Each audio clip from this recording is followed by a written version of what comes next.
and welcome back. I want to take you along as I sew the Dahlia dress from my golden thimble. First thing you're going to do is cut out all your pattern pieces and get your fabric cut out. Definitely want to make sure you have something with stretch. This is a knit fabric pattern and I'm using a basic, I believe it's like a 10-ounce jersey knit. It's Art Gallery solids. This is kind of just going to be my wearable muslin. As you may know, I'm going for surgery here next week, and so nothing is going to fit me after that. Give this video a big thumbs up if you want to see how I am going to alter this dress to fit me after my surgery. So you'll notice that I didn't trace out the pattern like I normally would. I actually just cut right on my AO file print. That's because the beautiful Daphne from my golden thimble, she sent me the pattern size that I need for me. So I didn't even have to trace or anything. I'm just gonna cut it out and then I can cut out my fabric. So that's something you can do if you have layers and you'd rather print it that way. If you're not gonna be making multiple sizes, you just want it for you or just for your mom or your sister or whatever, just print the files you need, the sizes you need, and you can just cut it right out.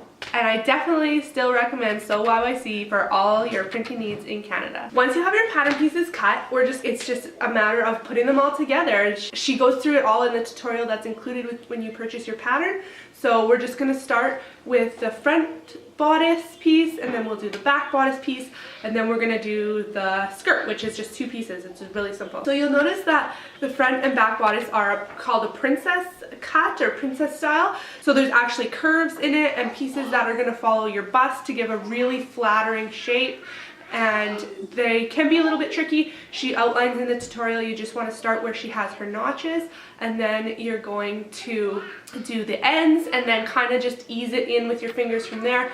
Knit is so forgiving and so easy to work with in terms of like stretchability. You just want to be sure you don't stretch it too much because then things get kind of wonky. But I definitely recommend trying this. It might look intimidating, but it is not, guys. Like, I know there's like 4 or 5 pieces for the front and back, but they just zip together really quick. If you've done any color blocking patterns like the Ellie and Mac around the block, or I know there's other like the altitude or different ones like that, they have multiple pieces and they're just super easy. In the end, it's just more pieces that you have to do, which really, they go really quick and it's not a big deal. So definitely give this a try. If you're intimidated, let's work through it together. Leave me a comment and join my Facebook group. I want to see your finished product and I want to see if you're having troubles with anything. Just let me know. This is a sew with me. I want to see what you sew. I want you to come along as I sew mine, and I want to see your progress as well.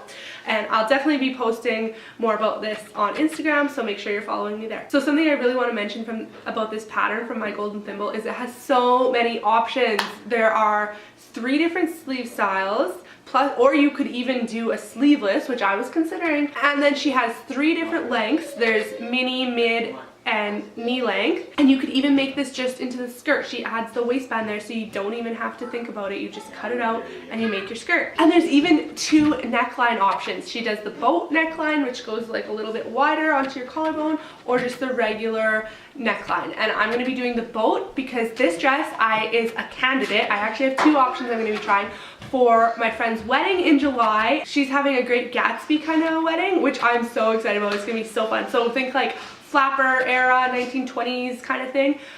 So I'm going to be definitely trying this dress for that. Okay, so now we're gonna sew the bodice. So you just want to pin and clip in place.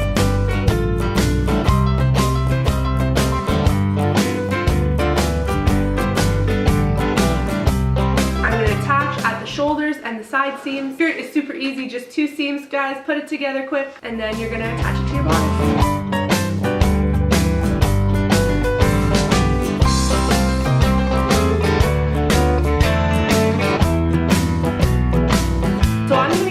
With the mid-length dress, and I'm going to do the ruffle sleeve, but I'm actually going to do the double ruffle. So I'll show you how I do that. Daphne has 2 different flutter sleeves built into the pattern. There's the smaller size and there's the larger size.